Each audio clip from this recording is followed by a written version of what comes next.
नमस्कार, मी विलास महल्ले आणि आपण पाहता GTV न्यूज मराठी. यवतमाळ जिल्ह्यातील संपूर्ण मंडळात 7 मार्च पासून छत्रपती शिवाजी महाराज महाराजस्व अभियान राबविण्याला सुरुवात होत आहे आणि याच अनुषंगाने यवतमाळच्या घाटंजी तालुक्यातील शिरोली येथे आढावा सभेचं आयोजन करण्यात आलं होतं. घाटंजीचे तहसीलदार विजय साळवे यांनी आढावा सभेमध्ये उपस्थित ग्रामस्थांना मार्गदर्शन केलं.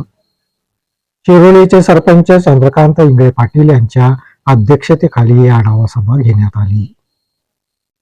छत्रपती शिवाजी महाराज राजस्व अभियान अंतर्गत यवतमाळ जिल्ह्यातील संपूर्ण मंडळात समाधान शिबिराचे आयोजन हे 7 मार्च पासून करण्यात आले आहे.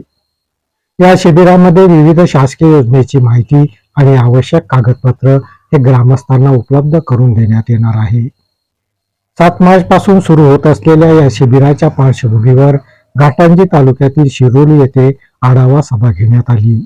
यामध्ये घाटंजीचे तहसीलदार विजय साळवे यांनी शिबिराविषयी ग्रामस्थांना सखोल असं मार्गदर्शन केलं. शिरोलीचे सरपंच चंद्रकांत इंगळे पाटील यांच्या अध्यक्षतेखाली ही आढावा सभा घेण्यात आली. यावेळी महसूल विभागाच्या अधिकाऱ्यासह शिरोली ग्रामस्थ उपस्थित होते. छत्रपती शिवाजी महाराज महाराजस्व अभियान हे मार्च, एप्रिल आणि मे पर्यंत चालणार असून या अभियानाच्या माध्यमातून एकाच छत्राखाली सर्व कामे होणार असल्याची माहिती तहसीलदार विजय साळवे यांनी यावेळी दिली. पूर्ण महाराष्ट्र राज्यामध्ये छत्रपती शिवाजी महाराज महाराजस्व समाधान शिबिर हे मार्च महिना, एप्रिल आणि मे प्रत्येक मंडळामध्ये एका महिन्यात 2 असे ठेवलेले आहे. आपल्याकडे जवळपास 337 तालुके आणि या पूर्ण तालुक्यामध्ये पूर्ण 3 महिन्यामध्ये मार्च, एप्रिल, मे आणि एका महिन्यात 2 शिबिर असं नियोजन केलेलं आहे आणि एकाच दिवशी सर्व ठिकाणी आयोजित केलेलं आहे. त्याचा कालावधी जवळपास 5 ते 6 तास राहणार आहे. सकाळी 10 ते संध्याकाळी 4-5 वाजेपर्यंत. आपण जसं म्हणलं की पुढं वाढणार तर ते वाढू शकतं. या शिबिरामध्ये सर्व प्रकारचे कोणतेही विषय असो, कोणत्याही विभागाचे असो ते सर्व येणार आहे.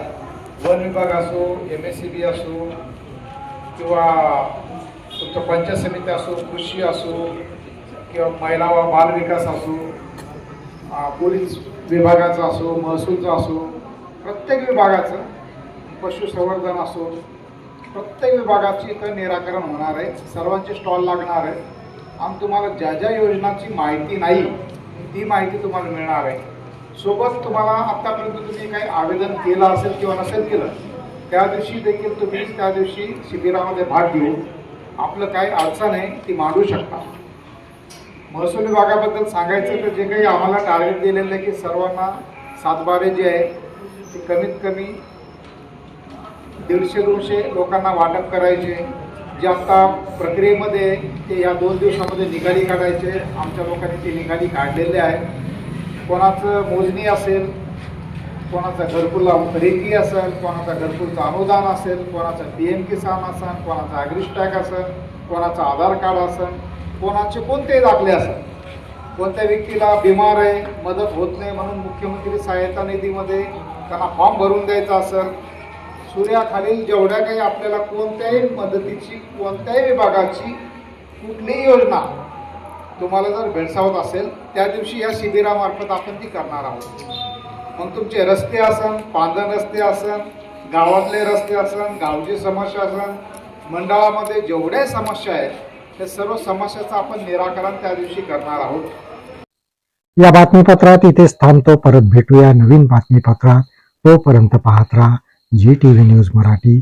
नमस्कार.